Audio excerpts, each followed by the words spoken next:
हरे कृष्णा आप सभी को। आशा करती हूँ आप सभी अच्छे होंगे। आज हमारे पुरुषोत्तम मास महात्म्य का 10वां अध्याय।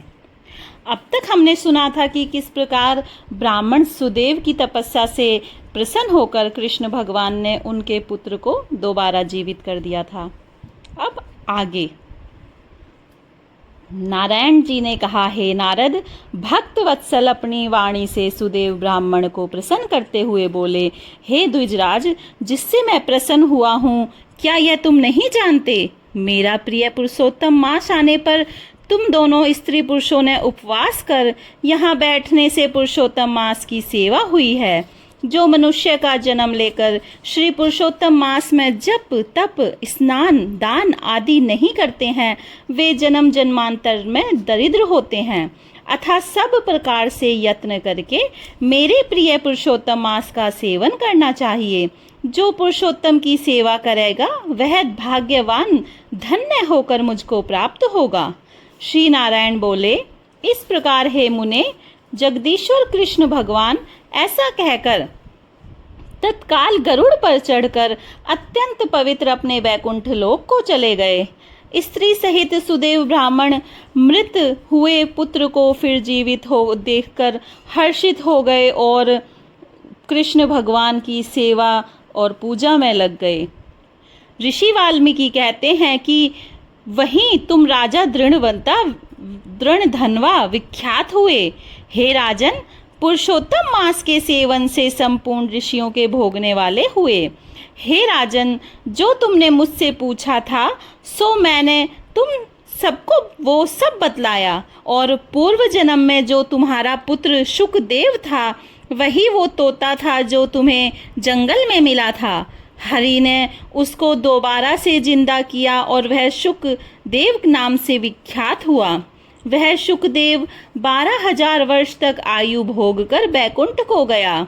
वही शुकदेव वन के सरोवर में जब तुम बड़ के वृक्ष के पेड़ के नीचे बैठे हुए थे तो वहां पर अपने पूर्व जन्म के पिता को देखकर कृपा से युक्त हो चिंतन करने लगा कि यदि मैं इस राजा को बोध नहीं कराऊंगा तो मेरा भी अपराध हो जाएगा। इस प्रकार मेरा इन श्रुति के वचनों को मानना वृथा हो जाएगा। इसलिए मुझको अपने पूर्व जन्म के पिता का उपकार अवश्य करना चाहिए। ऐसा सोचकर ही उस तोते ने तुमको ज्ञान दिया। सूत जी कहने लगे, नारायण के मुख से दृढ़धनवा के पूर्व जन्म के वृत्तांत को सुनकर नारद जी श्री नारायण को फिर पूछने लगे, हे तपोनिधे, राजा दृढ़धनवा फिर वाल्मीकि ऋषि को क्या कहने लगे, सो आप कृपा करके मुझसे कहिए।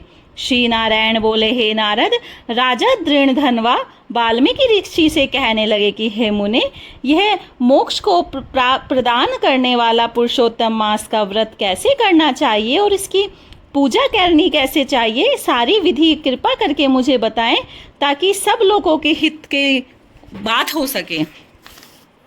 वाल्मीकि मुनि बोले, हे राजन, ब्रह्म मुहूर्त में उठकर ईश्वर का चिंतन कर शौच आदि जाएं, फिर स्नान प्राणायाम करके संध्या वंदन करें। जब तक सूर्य का दर्शन ना हो गायत्री का जप करते रहें। फिर सूर्य मंत्रों से सूर्य को अर्घ्य देवें और सायकाल अपने पैरों तथा भूमि को नमस्कार करें। फिर यस्य स्मृत्या इस मंत्र से प्रार्थना करें। जो ब्राह्मण श्रद्धा से विधि पूर्वक संध्या करता है उसको तीनों लोकों में कुछ भी कठिन नहीं है। यह सब कृत्य दिन में पूर्व भाग का है। इस प्रकार नित्य कर्म करके हरि का पूजन आरंभ करें। फिर स्त्री पुरुष शुद्ध हो वाणी को एकाग्र करके शुद्ध गोल व चौकोर गोबर से लिपी हुई भूमि पर व्रत सिद्धि के लिए चावलों से 8 दल वाला कमल बनाएं। फिर स्वर्ण चांदी अथवा तांबे का मिट्टी का नवीन छिद्र रहित शुद्ध कलश उस मंडल के ऊपर स्थापित करें। फिर उस कलश में तीर्थ का जल भर दें। इस प्रकार कलश स्थापन कर उसमें सब तीर्थों का आवाहन करें। गंगा गोदावरी कावेरी सरस्वती मेरी शांति के लिए पापों का नाश करने के लिए आओ।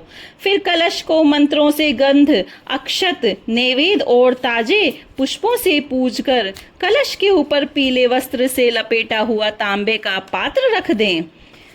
फिर उस पात्र के ऊपर राधा कृष्ण की मूर्ति स्थापित करें, फिर भक्ति युक्त हो विधि से पूजन करें। इति श्री कथा समाप्तम। राधे राधे।